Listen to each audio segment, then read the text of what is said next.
let's go ahead and get started. So, good afternoon. I would like to welcome you all to the second lecture of the 2018 Everhart Lecture Series. My name is Kelly Mauser, and I'm chair of the Everhart Committee. The Everhart Lecture Series is a program funded by the Graduate Office and supported by the Graduate Student Council. It is a forum that encourages interdisciplinary interactions among student and faculty and recognizes the exemplary presentation and research abilities of Caltech's graduate students. Each year, an interdisciplinary committee of fellow graduate students selects 3 lecturers based on their dynamic speaking skills, their ability to communicate the broader importance of their research field, and the impact of their work on the scientific community.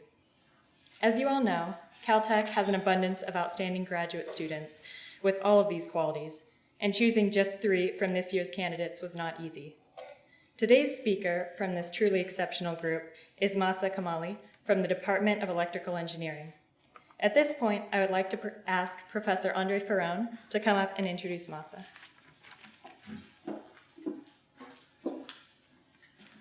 Good afternoon, everyone. Welcome to the Everhart Lecture Series. So the speaker today is Mahsa Kamali. She's a 4th-year graduate student in the Department of Electrical Engineering. Mahsa got her Bachelor of Science, also in Electrical Engineering from University of Tehran in 2012.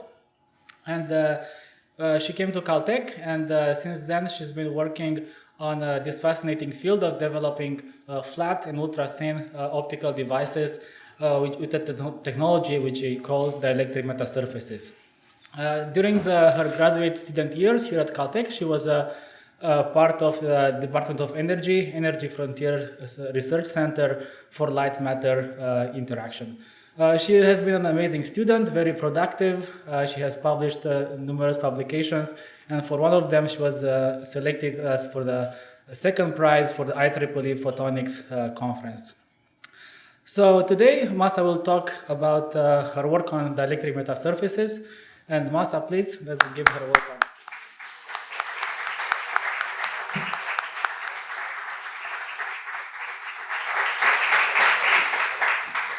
So thank you, Andre, for the nice introduction. Today, I'd like to share with you my passion for metasurfaces and how I think they can change our perceptions of optics. Here is the ENIAC, generally known as the first fully electrical computer developed in 1940s. The ENIAC covered an 1,800 square feet hall and it weighed about 30 tons. With advancements of electronics and invention of transistors, in less than a century, we have smartphones in our pockets today with the ability of thousands of ENIACs. These smartphones are millions times smaller, about 1 million times lighter, and about thousands times more powerful. Optics is much older than electronics. People of the 13th century knew how to polish glass pieces to make lenses. For example, these magnifying lenses called reading stones were among common uses of optical elements in that era. Today, we have much better and deeper understanding of optics and its interaction with materials. However, our optical elements are still made based on the same methods of polishing and molding glass pieces. Of course, we have much more sophisticated processes of fabricating and molding glass pieces and putting them on top of each other to make, for example, this iPhone camera. But the operation principle of these optical elements are still based on the physics that have been established a few centuries ago. However, we live in the era of nanotechnology, and our goal is to revolutionize free space optics by patterning some nanoscale structured surfaces, which are called metasurfaces. We can now make optical elements like these conventional optical elements with these metasurfaces. For example, we can make magnifying metasurface lenses. Here you are looking at the letter A through a magnifying metasurface lens. Now, if we take a closer look at these metasurfaces, they don't look anything like these conventional optical elements. Instead, they are made of millions of nanoscale posts. A main advantage of metasurfaces is that they are much thinner than these conventional optical elements. For example, this magnifying lens is about a few millimeters in thickness, while these metasurfaces is less than a hundredth of a human hair in thickness. These metasurfaces can be fabricated with the same techniques that are used to make computer chips. Today, I'd like to talk about great advancements of metasurfaces through some examples. First, I introduce you the metasurface optics and how they can change our perceptions. Then I'll talk about some new category of metasurfaces with the ability to shape light with enhanced control. And at the end, I'll talk about metasystems as a revolutionary way of optical systems by integrating several metasurfaces on top of each other. And then I talk about some of their real-life applications like imaging, microscopy, and spectrometry. Before talking about metasurfaces, let's remind ourselves of some aspects of light. Here is a familiar picture of water waves produced by the impact of a droplet on the interface between water and air. In this picture, you can see wave crests and wave troughs.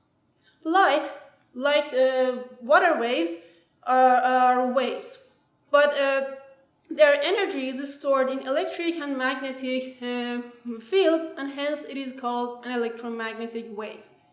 Here is an electromagnetic wave that is propagating in this direction, and the red parts show the wave crests and blue parts show the wave troughs. These electromagnetic waves have some fundamental properties. One of their fundamental properties is this wavefront.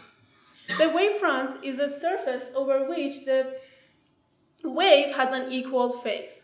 For example, this wave has plane wavefronts, and no surprise that it is called a plane wave.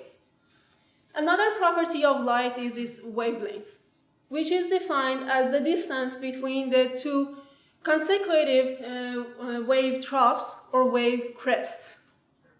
Polarization is another property of light, which is similar to the spin of electron in many regards. A simple representation of it is the direction of the electric field. For example, this wave is linearly polarized along z direction. Optical elements are geared towards shaping the wavefront of light to control its flow. Conventionally, it is done through forming glass pieces. Here is the same plane wave that is propagating in this direction in air with a wavelength of lambda. Now, if I add a block of glass in the path of this wave, we see that the wave undergoes a specific phase shift. Note that the phase of the wave was equal at any planes before this glass piece. And this phase shift happens through this glass. Now, if I increase the thickness of the glass piece, the light undergoes more and more phase shifts. That's because the glass, like any other natural material, has refractive index higher than 1. And the refractive index is a factor by which the light speed is reduced by propagating in that medium. Now, if I simply tile these glass pieces together, we see that it looks like the light is bending into this specific direction. And if I simulate a block of glass with the same thickness and the slope of these glass pieces, we see that the light actually does bend into that specific direction. This is the principle behind the design of most optical elements. For example, this is the exact way that the familiar prism works.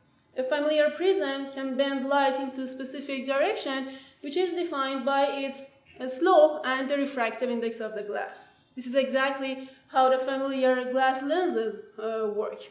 The glass lens has the surface curvature of a glass lens results in different bending angle, a different space position, which results in tight focus.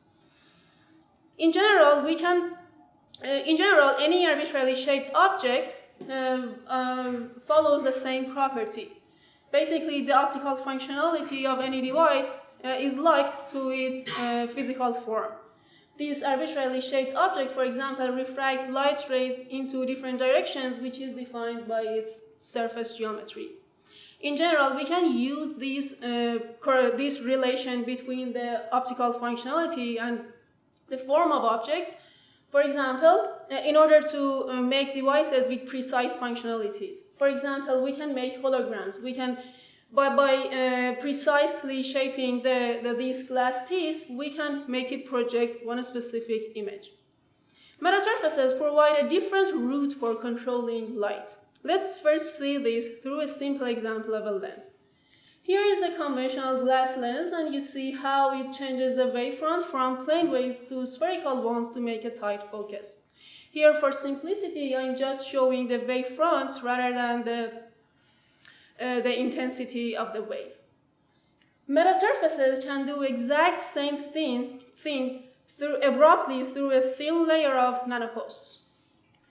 If you take a look at these metasurface lens from the top side, you see the nanopost and how the sizes of the nanopost are tailored to provide that lensing functionality. Each black dot corresponds to a nanopost here. To better see how this metasurface lens works, let's take a look at its cross-section. Here you see a plane wave that is passing through this thin layer of nanoposts and how they can abruptly change the wavefront of light into spherical ones to make this tight focus. In order to better see how these nanoposts with different sizes can bend light, let's consider the same case that I showed you for refractive optical elements. Basically, our metasurfaces are composed of high contrast dielectric nanoposts like silicon with different sizes that are resting on a transparent substrate like glass. And different nanoposts with different dimensions impart different phase delays on the light. So let's consider the same case. Here is our wavefront here is the plane wave that is propagating in this direction with a wavelength of lambda. Again, the red parts define the wave crest and the blue parts define the wave troughs. Now, if I add a uniform array of nanoposts with specific sizes, we see that the light undergoes a specific phase shift. Note that the light has the same phases at any plane before the nanopost, and this specific phase shift happens through the nanoposts. Another important fact is this lattice is subwavelength in a sense that the distance between the two adjacent nanoposts is about half a lambda. It's very important because in this fashion the light just undergoes a specific phase delay without any distortion. Now, if I increase the sizes of these uniform nanoposts, we see that the light undergoes more and more phase shifts. And if I simply concatenate these nanoposts together, we see that the light looks like that the light is bending into this specific direction. And if I simulate the whole aperiodic structure together, we see that the light actually does bend into that specific direction. You see that how we can predict the functionality of aperiodic nanoposts from their periodic uniform arrays of them. This is exactly how we design these metasurfaces. We simply simulate uniform arrays of nanoposts with different sizes, and from those simulation results, we can now create very big metasurfaces with size variation of nanoposts. With this platform, we can now make any arbitrary wavefront with subwavelength resolution. We can now replace these conventional bulky optical elements like lenses, polarizers, beam splitters with their metasurface counterpart. We can now think of monolithic integration of metasurfaces to make optical metasystems. For example, we can replace this bulky objective lens, which is composed of several elements, with its metasurface counterpart, which is composed of several metasurfaces that are precisely designed and fabricated in a single fabrication line. We can now think of integration of our optics with our electronics. For example, we can easily fabricate our layered metasurface optics on top of an image sensor to replace this iPhone camera, for example. This is a very versatile platform. We can design metasurfaces for different wavelengths, for different functionalities using different material systems. For example, we have shown metasurfaces from mid-infrared up to visible using different materials like silicon and silicon nitride. If you are interested in learning more about metasurfaces, I encourage you to Stay tuned and read our very recent review paper. These surfaces, these flat surfaces that can shape the wavefront of light, contradicts our perceptions of optics. This is in fact more general. With conformal metasurfaces, we can change the optical functionality of any arbitrary object. Here is the arbitrary object that I showed you before. This object refracts light rays into different directions defined by its surface geometry. For simplicity, I'm just showing the wavefronts rather than the intensity of light. We can now design metasurfaces for this arbitrarily shaped object to dramatically change its optical functionality. For example, we can make metasurfaces to make this arbitrarily shaped object focus light to a point and work as an aspherical lens. Our conformal metasurface platform is very similar to our flat metasurfaces. It is composed of high contrast dielectric nanoposts, for example, silicon, encapsulated in a flexible substrate like PDMS. I'll show you how we can take a diverging cylinder, which diverges light into different directions, and make it focus light to a point and working as an aspherical lens. The operation principle behind this dramatic change is the phase compensation that is imposed by the metasurface. Basically, by knowing the wavefront of this arbitrarily shaped object and knowing our desired optical functionality, for example, these spherical wavefronts, now the metasurface should impose the difference between these two phases in order to compensate that phase difference. In order to demonstrate this platform, we have developed a very robust fabrication process. Our fabrication process starts by depositing amorphous silicon layer on top of a sacrificial layer. We use germanium here. We define our nanopost using electron beam lithography, and we use aluminum oxide as a hard mask. Then we transfer our pattern to the hard mask, and we use it for dry etching the nanopost and fully define the metasurface. Here is the portion of the fabricated device on the rigid substrate. Then we spin coat our flexible layer on top of it, and we wash away the sacrificial layer away through wet etching process. Here is the scanning electron microscope image of the nanoposts that are fully encapsulated inside the flexible substrate. Then we flip over the metasurface and spin coat another layer of flexible material on top of it in order to have fully encapsulated device. Here is the optical image of a final release device. You're looking at 1 billion nanoposts here, and we were successfully transferred all these nanoposts into flexible substrate with very high yield, over 99.5% yield. While the total thickness of this metasurface is about 100 micron, which looks like a sheet of a paper. I do have these flexible metasurfaces today with me if you'd like to take a look at them. With this fabrication process, we took a diverging cylinder which diverges light into different directions at one side, and the light rays just pass through the glass substrate on the other side. We designed a metasurface for it to make it focus light to a point at different views and working as an aspherical lens with a specific focal distance. Here is the fabricated device and mounted on the diverging cylinder. You're looking at 6 different devices that are mounted on the diverging cylinder. We also measured this metasurface cylinder combination, and we got a nice tight focus at a designed focal distance.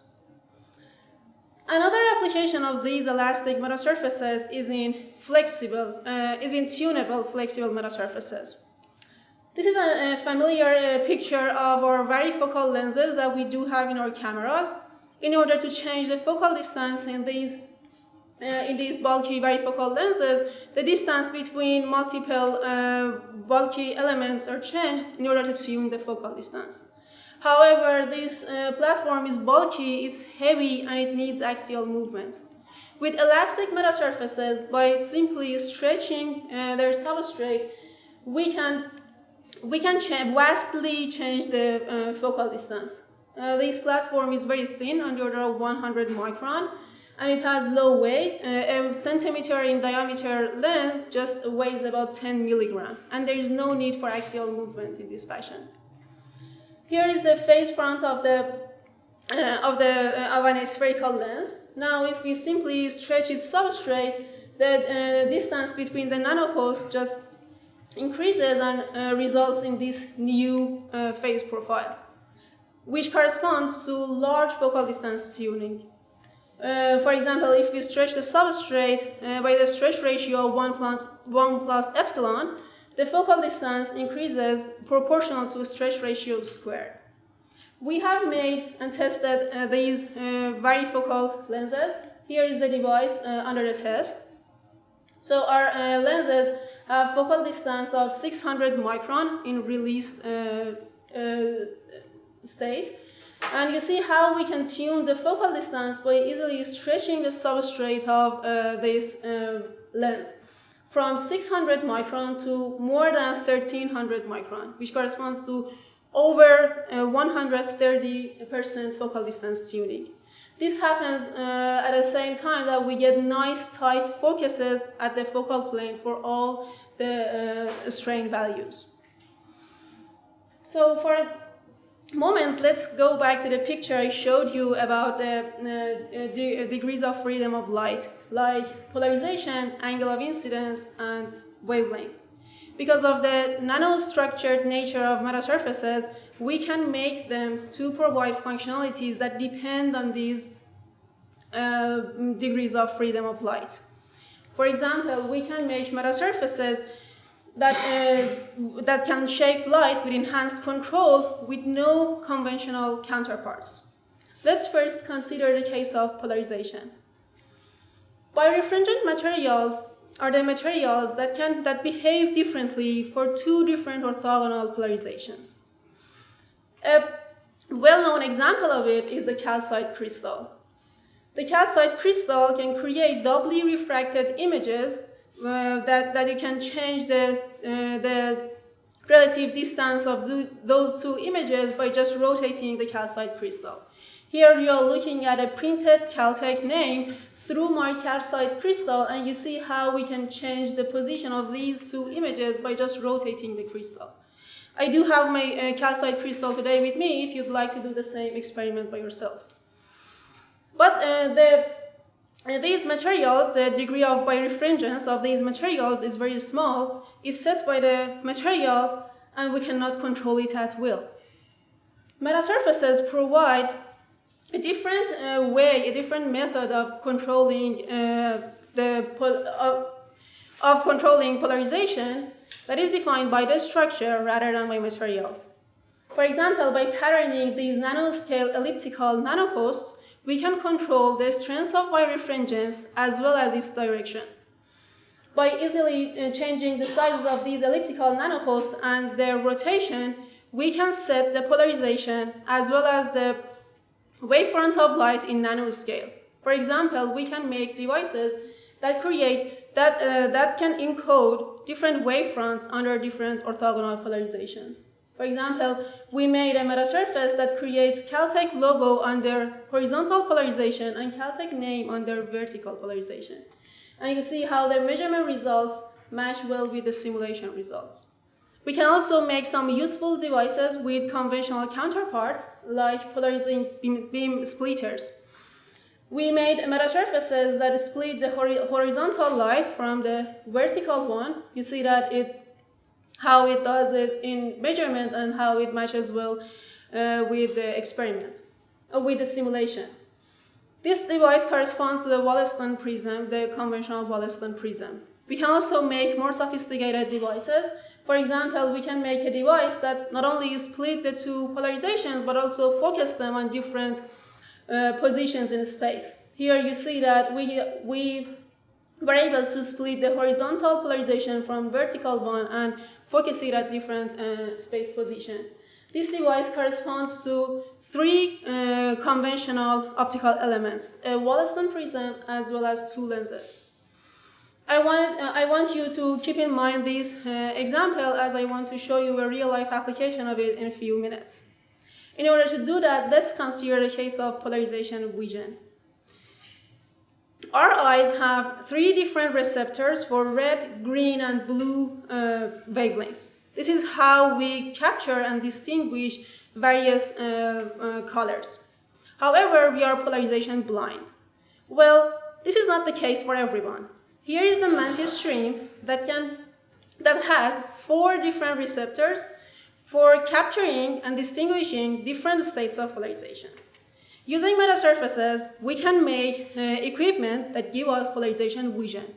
Basically, we can make cameras that can capture different states of polarization. In order to make it clear, let's first consider the case of RGB color camera. Photodetectors by themselves are not sensitive to color. In order to make them color sensitive, we have to integrate 3 different filters, like our red, green, and blue filters on top of them. And then, in that case, the camera captures 3 different images for red, green, and blue channels. And then by computationally combining them, it can create a full color picture. The same as the intensity, red, green, and blue intensities that fully describe a color picture, the Stokes parameters are the parameters that can fully describe polarization. The Stokes parameters basically defines the intensity of light, which we can capture by our naked eye, and they also define the difference between the portion of the energy in different polarization bases. Basically, S0 defines the intensity of light, S1 defines the difference between the energy of horizontal light and vertical light.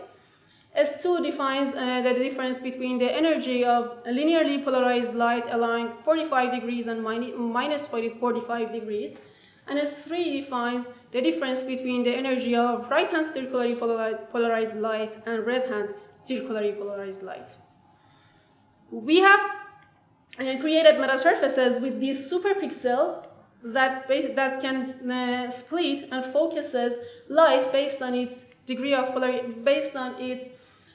different states of polarization on 6 different pixels of the image sensor. In this case, we can easily capture the intensity of these different states of polarizations, and from that we can simply compute the Stokes parameters, which fully define the polarization of light. In order to measure our device, we have fabricated a polarization target, which generates these states of polarization with this pattern. Basically, if you take a look at this target, this is what we see. But this target does have lots of polarization information. Here are the patterns that are in S1, S2, and S3 Stokes parameters. With our polarization camera, we can now reveal these polarization informations. We have simply captured the image of this target with our polarization camera, and we've computed these Stokes parameters from that. And you see how these measured data match well with what the target was supposed to create. Polarization is not the only degree of freedom of light that we can exploit. The illumination angle is another degree of freedom of light that we can control with metasurfaces. Holograms are basically devices that can project one specific image. Thin holograms can only project one specific image under the designed illumination angle. Now, if we change the illumination angle, exact same image will be projected with some distortion. With metasurfaces, we've been able to circumvent this limitation, and we've been able to encode 2 different images under 2 different illumination angles without loss of resolution. In order to do that, we need some angle-dependent nanoposts. We use these U-shaped nanoposts that basically impose different phases under normal versus oblique illumination angles. This happens because different modes are get excited inside these nanoposts under normal illumination angle versus, for example, 30 degrees illumination angle. Here you are looking at different modes that are excited at different cross sections of these U-shaped nanoposts. Therefore, each nanopost does double duty. It imposes simultaneous different phases for different illumination angles. And by changing the dimension, the in-plane dimensions of these nanoposts, we can encode completely different wavefronts under different illumination angles. Here you're looking at a portion of a fabricated device, the top view and the bird's eye view, and you see how we change the in-plane dimensions of the nanoposts in order to provide different functionalities for different illumination angles. For example, we have fabricated a metasurface that creates Caltech logo under normal illumination, and it creates LMI logo under 30 degrees illumination angle. Here is the movie showing in experiment how the Caltech logo is replaced by the LMI logo when we change the illumination angle from 0 degrees to 30 degrees. The last property of light that we can control with metasurfaces, and I'd like to talk about, is wavelength. The wavelength dependence of conventional refractive optical elements are defined by the material. This is how the prism can disperse white light into its various colors, such that the blue light deflects more than the red light. And this is known as positive chromatic dispersion. Another category of devices that can disperse white light into its various colors are diffraction gratings. These gratings can disperse light rays into its various colors such that the red light deflects more than the blue light. And this is known as negative chromatic dispersion and is set by the geometry of the diffraction grating. In both of these categories, while the material and the function are chosen, the chromatic dispersion is set and cannot be controlled anymore. With metasurfaces, we can make devices that simultaneously control the wavefront as well as the chromatic dispersion. We've been able to demonstrate that through these reflective nanoposts, which are amorphous silicon nanoposts resting on a metallic substrate. Instead of showing you the measurement results, I'd like to show you this concept through this schematic. This schematic shows how we can make devices that disperse light like conventional refractive optical elements, such that the blue light deflects more than the red light. With this platform, we can now flip this order and make negative chromatic dispersions and make devices that work like diffraction gratings. We can also make devices that don't disperse light at all. You see that here the white light just reflected back without being dispersed. So if you're interested in learning more about this platform and see the measurement results, I encourage you to take a look at our published paper. But all these metasurfaces that I showed you so far falls in the category of metasurface devices. However, a great potential of this platform that I promised at the beginning of my talk is their vertical integration. By integrating multiple metasurface elements, we can now make optical metasystems and use them for real-life applications like imaging, microscopy, and spectrometry. All of you have several cameras on your pockets. But if you take a look at your smartphones, the camera is still the part that is protruding out, despite all the efforts in order to miniaturize it. With metasurfaces, we can make ultra-compact, high-end cameras that we can easily fabricate it on top of image sensor to replace this, for example, this camera, a smartphone camera. Conventionally, in order to make an imaging lens, multiple elements are needed in order to correct the imaging lens for several aberrations and to make nice, high-quality image. Basically, with single element, you cannot get that nice, high-quality image. The same holds true for metasurfaces. In order to make ultra-compact, wide viewing angle cameras, we have fabricated two different metasurfaces on the side of a glass substrate with an aperture stub on top of it. Now we can easily integrate our imaging lens on top of a CMOS sensor to make a full compact metasurface camera. This metasurface camera can fit in a 1 millimeter cube. Here is the optical image of the fabricated metasurfaces. You see the two metasurfaces that are fabricated to create ultra-compact camera. We did real imaging with our metasurface camera. We used the Caltech, printed Caltech logo as our object, and we captured this image. You see how we got nice in focus image for normal illumination angle, as well as tilted illumination angles up to 30 degrees.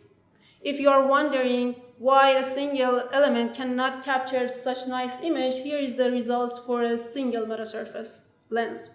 You see that a single metasurface lens can create a nice in-focus image under normal illumination, while the quality of the image degrades such that we don't see anything under 30 degrees illumination.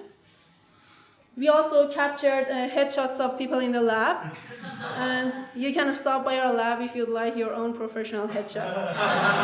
Yeah. So, all of you have used or have seen microscopes in the lab, but I don't think any of you have a microscope in your pocket. Well, this doesn't really have to be the case. By integration of metasurfaces with microelectromechanical systems, we've been able to make ultra-compact metasurface microscopes with focus tuning ability. Now we can put our ultra-compact microscope on tip of a fiber in order to capture volume 3D images of, for example, the brain of this mouse. We have fabricated one metasurface on a membrane and the other one on a glass substrate, and by easily applying voltage between the two metasurfaces, we've been able to change the focal distance largely. A good thing about these metasurfaces is that we can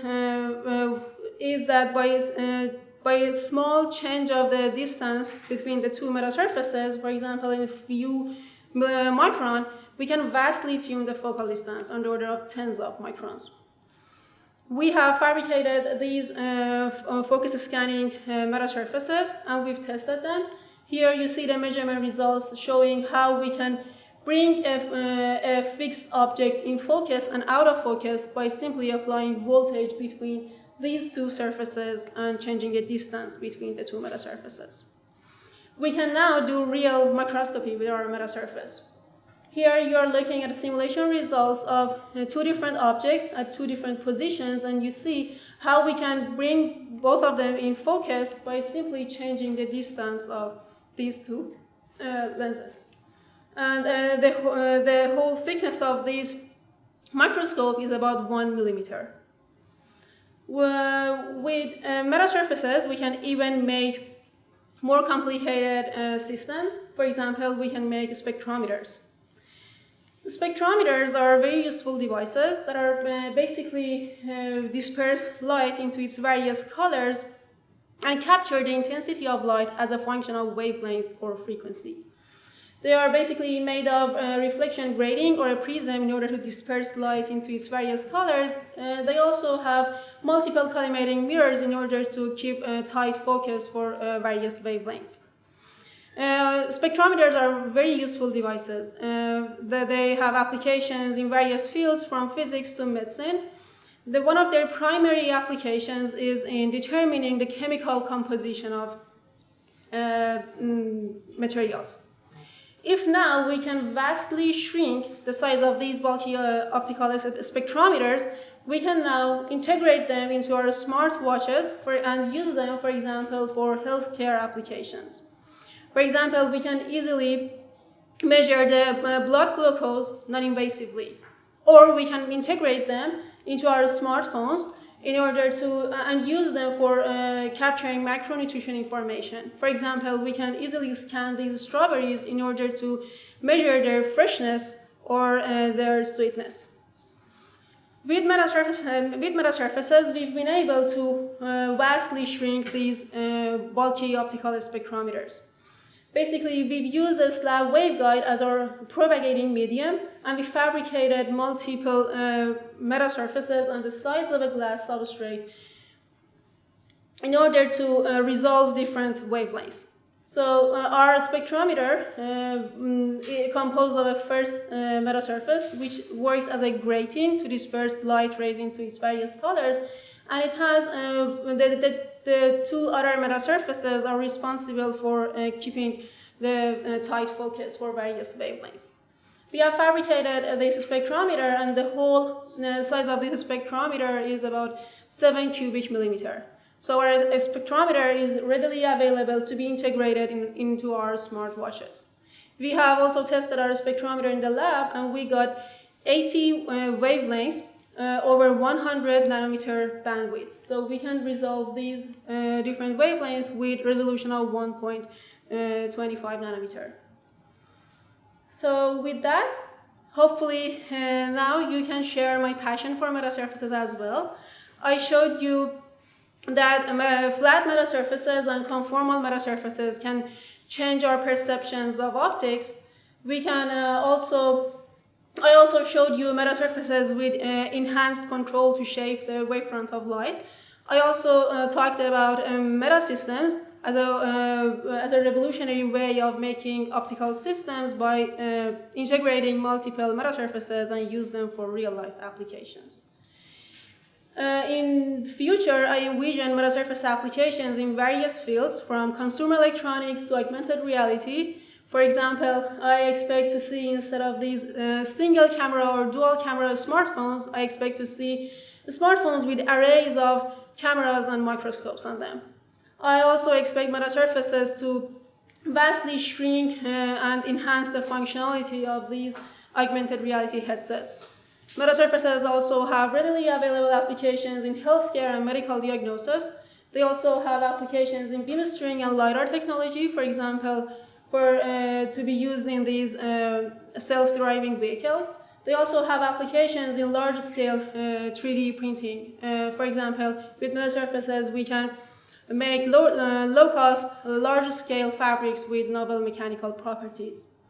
With that, I'd like to thank my advisor, Andre, for all his help and support. I'd also like to thank the whole Forum group, current members and the previous members. I also like to acknowledge our collaborators and funding agencies. I'd like to thank Graduate Office, Graduate Student Council, and Everhart Lecture Committee for giving me this opportunity and for their very helpful comments on preparing my presentation. I'd also like to thank Angelica for organizing these lecture series. At the end, I'd also like to acknowledge the great help and encouragement that I received from Ehsan, Carissa, and Austin for my Everhart application. Thank you.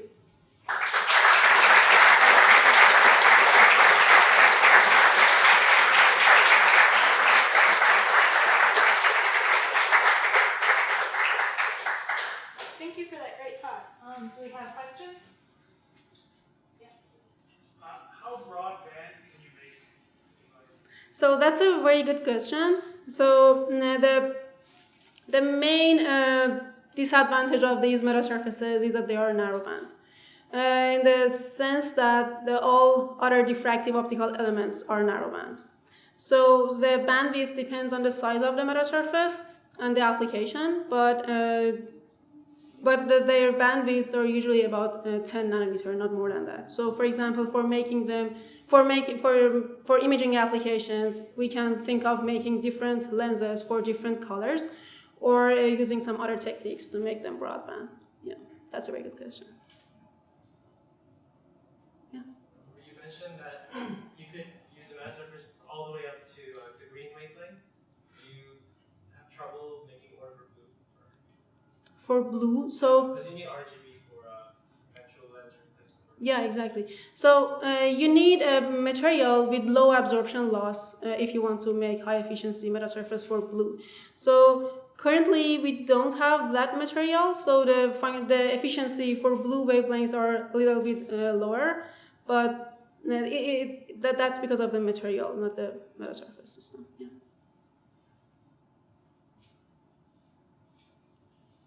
Well, if there are no more questions, let's thank Mahsa again.